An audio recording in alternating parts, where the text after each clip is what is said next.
Un film aux révélations explosives, L'Empire du silence raconte les massacres et l'impunité en République démocratique du Congo. Une guerre qui a fait des centaines de milliers de morts, voire des millions de morts depuis 25 ans. Il va sans doute provoquer un séisme diplomatique et politique dans les jours, dans les semaines qui viennent. On regarde la bande-annonce.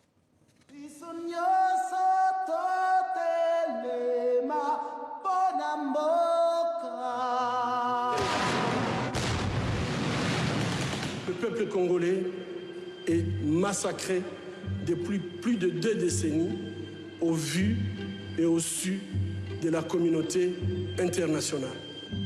Des milliers sont morts. Donc ce sont des vérités que certains ont tenté d'étouffer.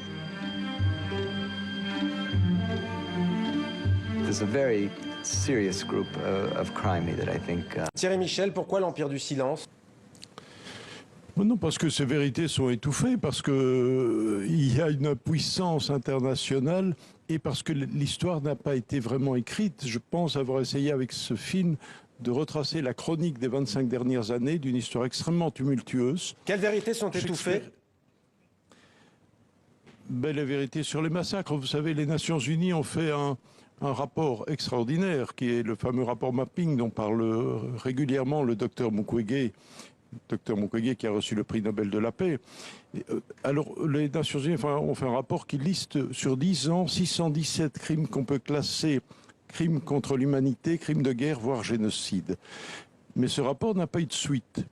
Et l'autre chose, c'est que ce rapport était accompagné d'une base de données qui listait les présumés criminels responsables de ces crimes.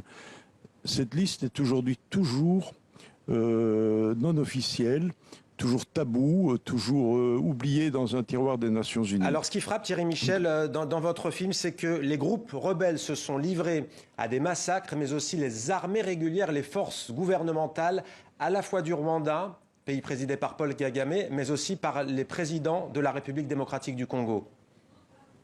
Oui, de l'Ouganda aussi. D'ailleurs, l'Ouganda a été condamné pour ces faits et est tenu aujourd'hui à devoir dédommager le Congo des crimes commis au Congo lors des affrontements qui se sont produits à Kisangani entre les armées ougandaises et rwandaises pour s'approprier des richesses diamantifères. Mais tout ça, aujourd'hui, doit évidemment être dit, être connu et permettre un travail judiciaire et un travail mise en place d'une justice pour que ces cycles infernaux de violence répétitifs depuis ce cirque incroyable, ce carrousel de violence depuis 25 ans se termine. Ce film doit absolument être vu partout, il le sera, il sera en salle d'ailleurs en Belgique, en France, en début 2022.